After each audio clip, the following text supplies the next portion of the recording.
Hi, today I'm making an easy Greek salad.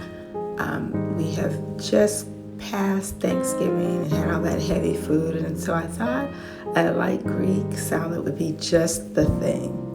So we're going to begin with 2 medium-sized cucumbers, cherry tomatoes, fresh dill, and red onion. So it's a very simple salad.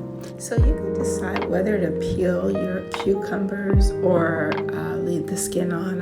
I decided to peel them, and I've sliced them up here into small chunks.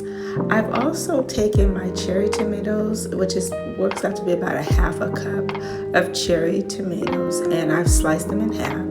I've used 1/8 of a cup of red onion, and you can see I've sliced that as well, and I've added them all to my salad bowl.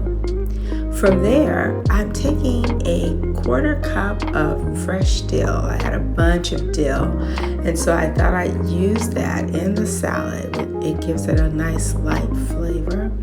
And I'm using fresh squeezed lemon juice, about 1/8 of a cup. And from there, I'm going to just sort of gently toss the ingredients with the lemon juice and the dill.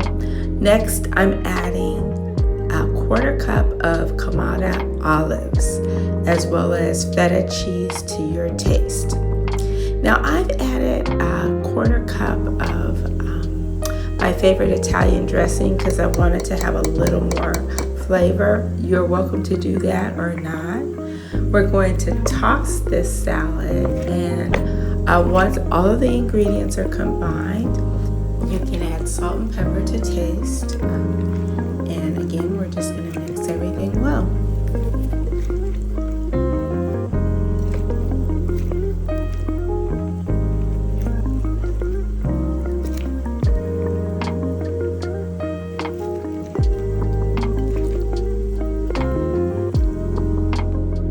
Once it's well mixed, you can refrigerate this for about 5 to 10 minutes, and it is ready to serve.